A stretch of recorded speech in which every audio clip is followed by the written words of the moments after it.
Hey everyone, welcome back to Somatic Wisdom and the Ethereal Soul. My name is Valencia Borzoni Scott, and we are talking today about Myasthenia gravis. This is a paralytic condition, and this is going to be part 2 of some extra research. So we are using Michael J. Lincoln's Messages from the Body. And I will do case studies from time to time. And I recently met someone with Myasthenia gravis and decided to go ahead and do a little research. Now, online, there's a little bit more.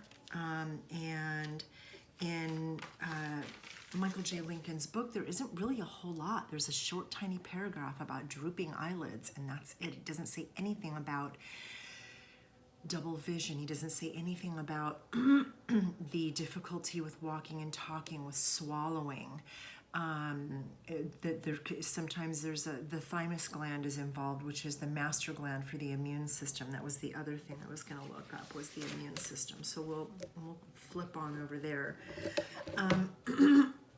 But what I did do was look up quite a bit of the symptomology in general, just because I wanted to see looking at myasthenia gravis and its particular symptomology, what are the consistencies? I mean, truthfully, the consistencies are that the family of origin was dysfunctional. Like, that's, I think, true of any case study I'm going to do. But the specifics are going to be very unique to each individual. Now, I've not listed every particular somatic theory or the potential childhood narrative that he's got listed in the book. There are some copyright issues here, so I don't want to be pissing people off. But, just kind of sharing some of the internalized belief systems that can create illness. Now, this person wasn't even diagnosed until they were in their late 70s, and it happened during the pandemic. So I'm taking all of those things into consideration. Now, the internet says, the interwebs, and remember, I'm being very clear about this. I did not go to WebMD. I did not go to Johns Hopkins website. I did not go to Mayo Clinic website. This is a very superficial, cursory review of what is called MG. That's the abbreviated acronym for it, if you will. So I picked out several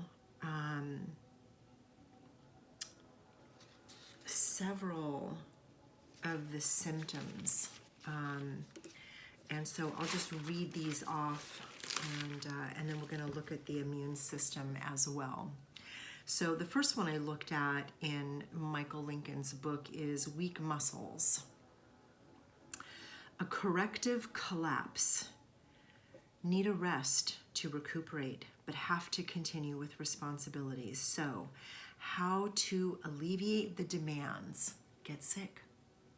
Create a set of circumstances where you don't have to meet the responsibilities. Rest, joy, and love seem beyond ability to have. Codependent and competence anxious due to a severely exploitative, dysfunctional family. Okay, so that's one symptoms, weak muscles. Now, this was walking, talking, specific to the person that I spoke with. Also, head and neck, having difficulty holding up the head and neck, right? So this could be about, collapse. This could be about I'm unable to look at what's going on. I'm unable to see. We're going to talk about double vision. just an overall collapse into what is happening. I can't hold my head up and face the future. I can't hold my head up and face what is happening right now in front of me. I can't hold my head up with pride, dignity, whatever, if there's a belief system around politics or religion or race, any of those things, right? It could be any of those things, but I can't hold my head up and face reality as it is, or the truth as it is. Okay. Next one, swallowing. Look before you leap. That's one. Unwillingness to swallow things, hook, line, and sinker. Difficulty accepting. Family background. Don't swallow, accept things at face value. That's the message. So if we're talking about a diagnosis that came during COVID-19, difficulty accepting, an unwillingness to swallow things as they are, hook, line, and sinker, whatever that,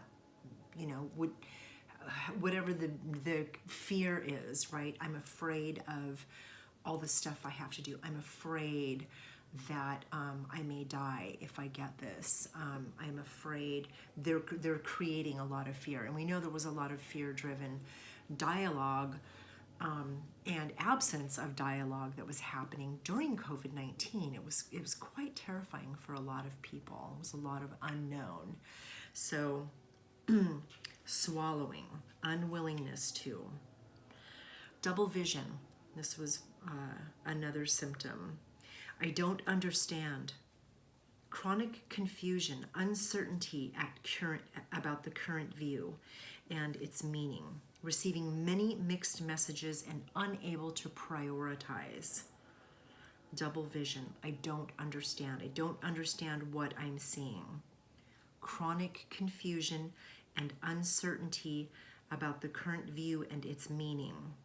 Receiving many mixed messages. I mean, if we look back at the news, the medical information, the medical community, what was coming out of the CDC, all of these things. So could this now, and I'm framing this around COVID-19 because this person was diagnosed during COVID-19.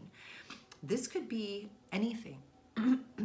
This could be, my family is fighting over my grandfather's will and all of his billions of dollars.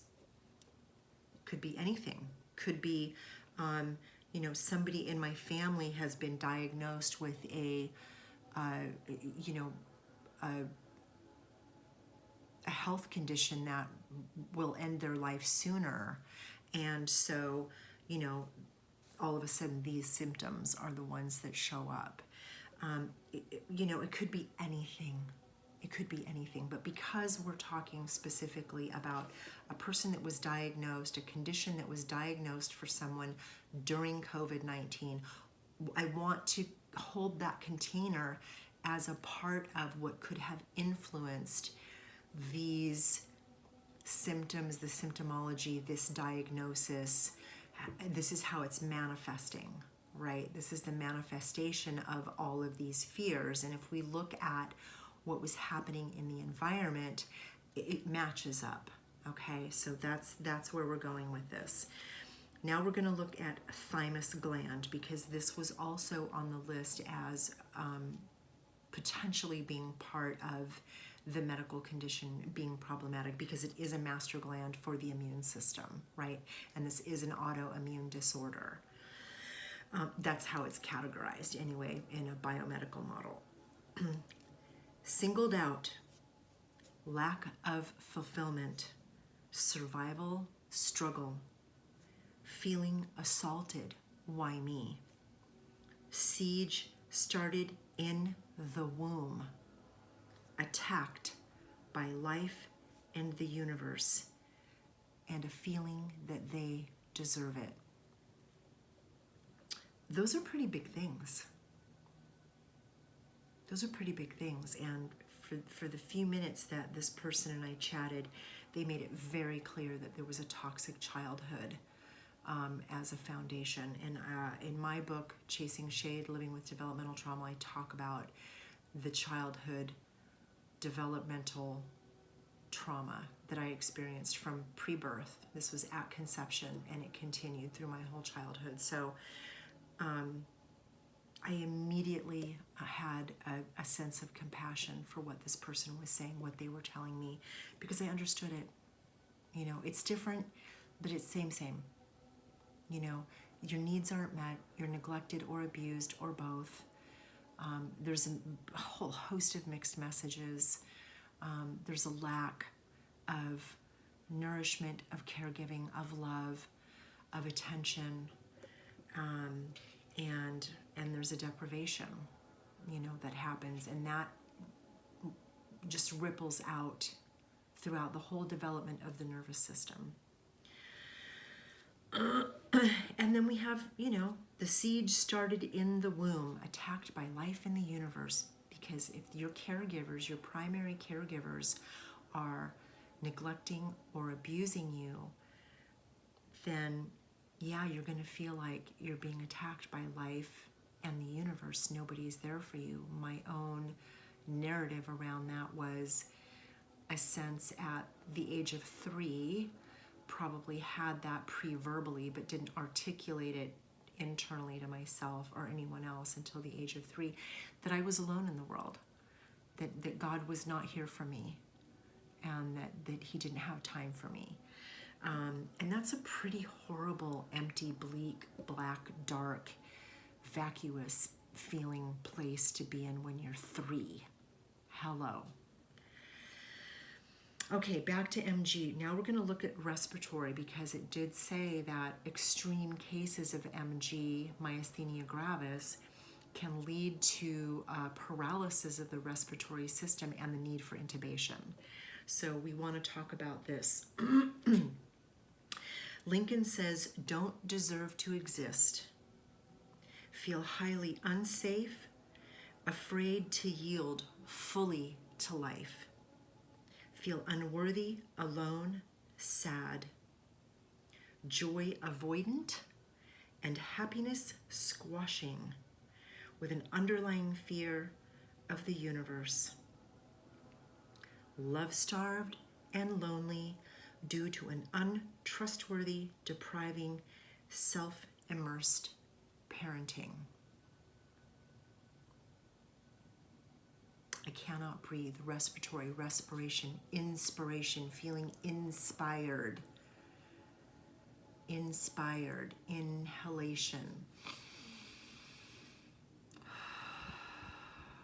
There's a lot there, right? Taking in oxygen, taking in nourishment, right? We're taking all of that in, oxygen to the blood, through the heart, the lung, heart system being connected, working together in unison. It's a collaboration.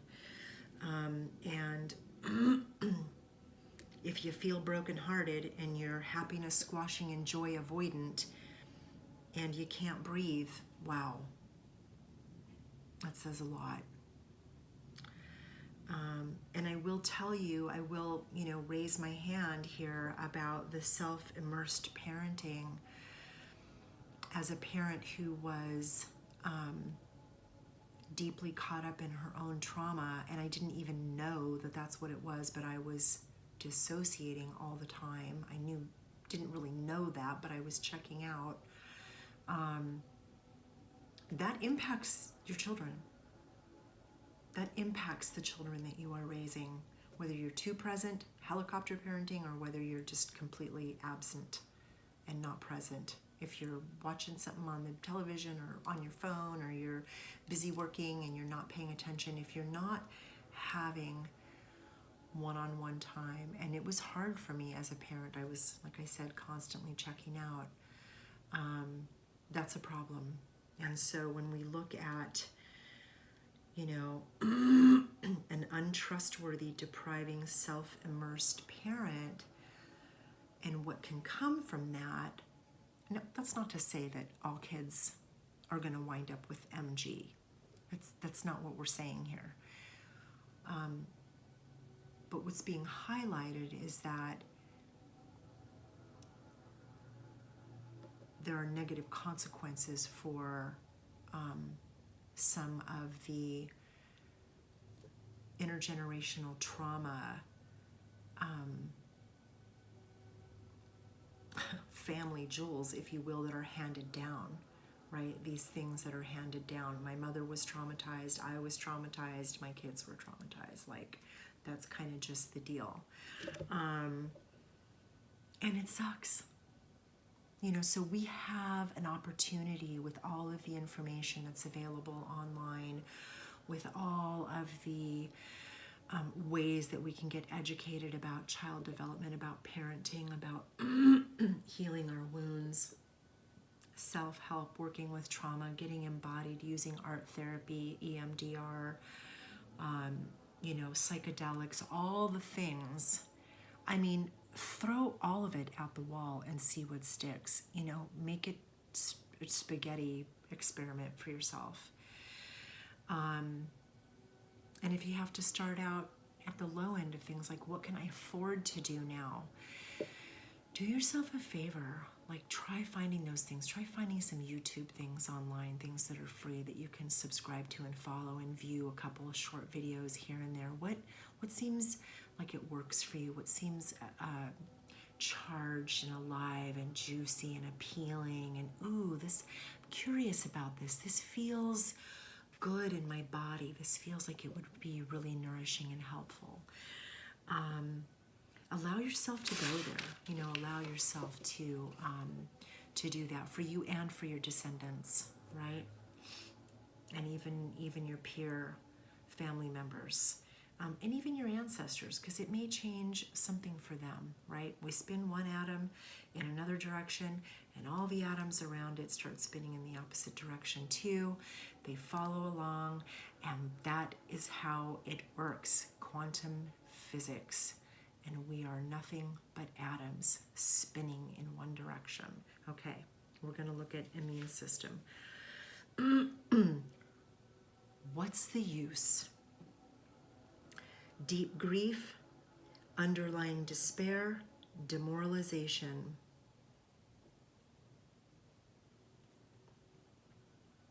Overwhelmed by sorrow, running on empty. Severe inequality of energy. Inability to manifest, putting out more than they get, giving up on life, just can't care anymore, carrying the world on their shoulders, and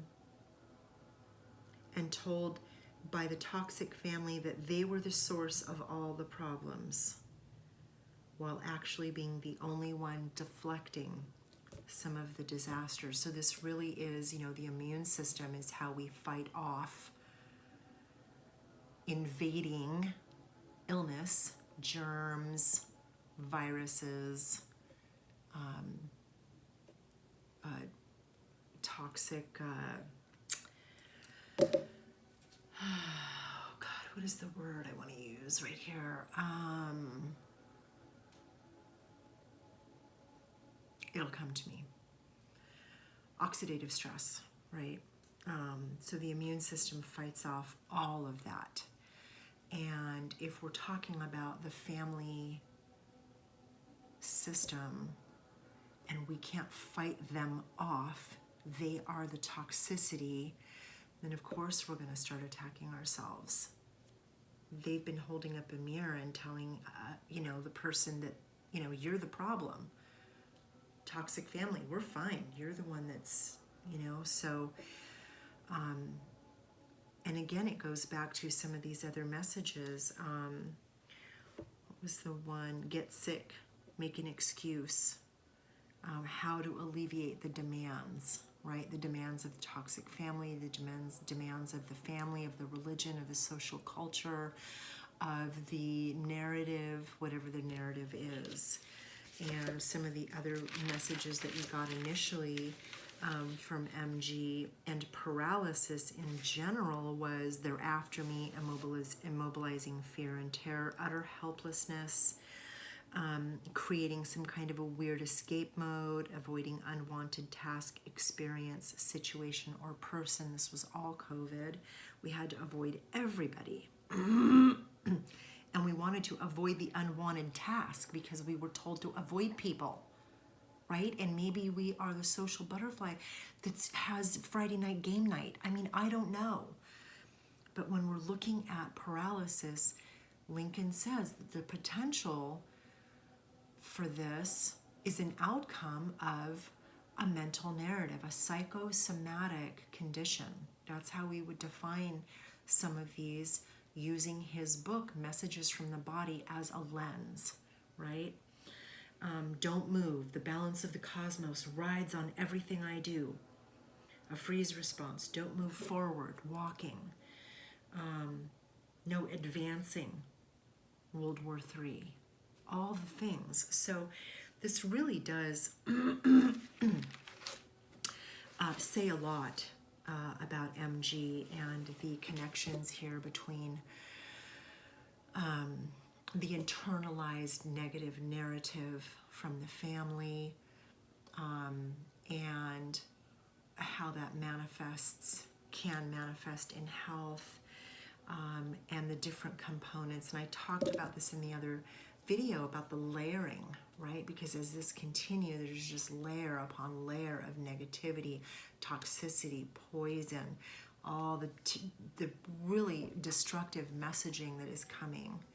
And then, you know, and if we don't have an opportunity to process what happens when we're 3 years old or 3 months old or 6 years old, and then it just keeps happening, you know, you wind up with just layers of sediment, right, that go back an entire lifetime, you know, however long it is before you get to start doing your work, your healing work.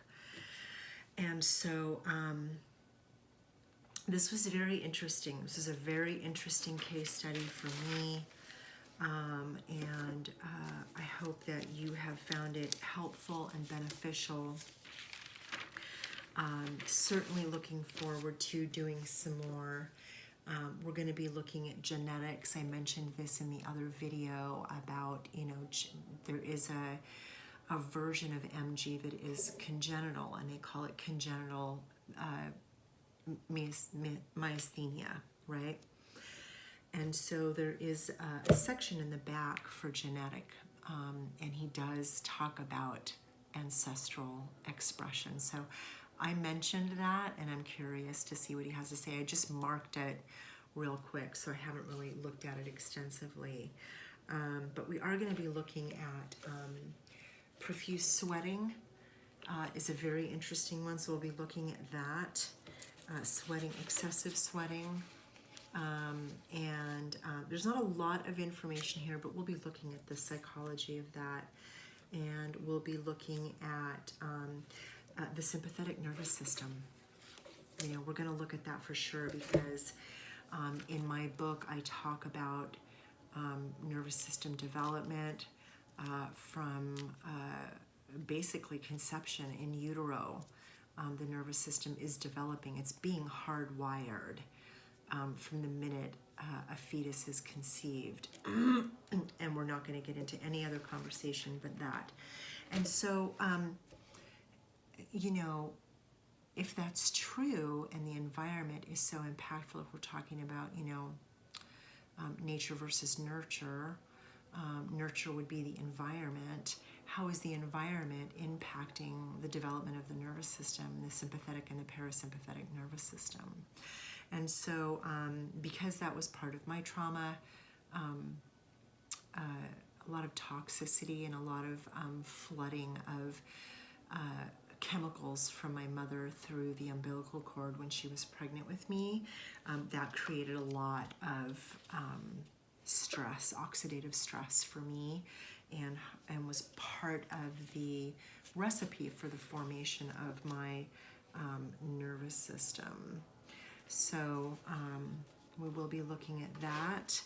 And we're also going to be looking at a case study. I'm doing a case study on excessive menses, extended menses. So a menstrual cycle that lasts longer than it should.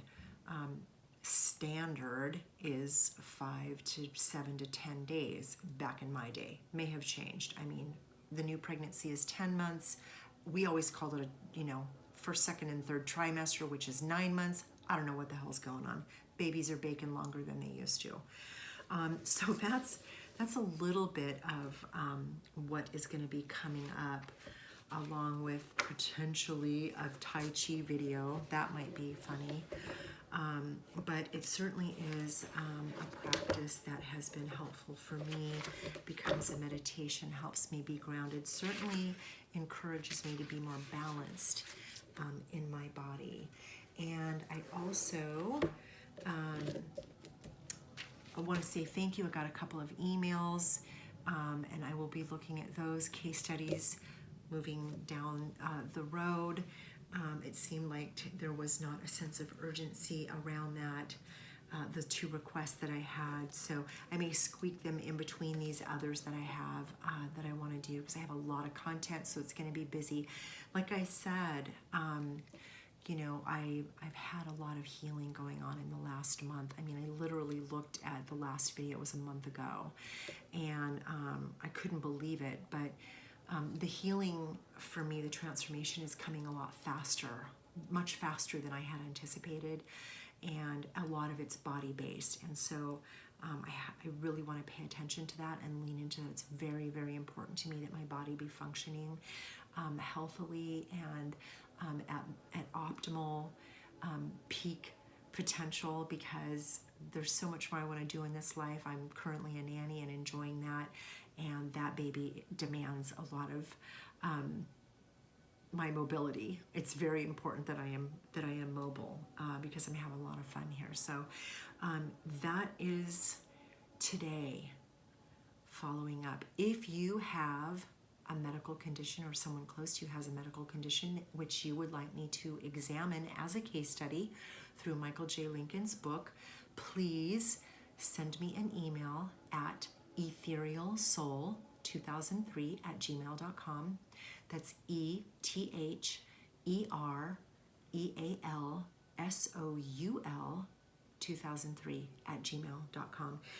And let me know if you would like a healing around that, if you would like your friend or family member to have a healing, if you would just like me to do a case study, if you would like the case study emailed back to you, or if you would like me to do a video for you, and if you would like me to post that video on our YouTube channel here at Somatic Wisdom. Just whatever kind of container you want to create, it is up to you. You have the choice. You are empowered here at Somatic Wisdom and the Ethereal Soul. I am so grateful for my friends and family who support me in this work, and so grateful to have you participating and joining in. Comment section always open. Please post your comments, your thoughts, your questions, and I look forward to hearing from you, and I look forward to seeing you next time here on Somatic Wisdom and the Ethereal Soul. Take care.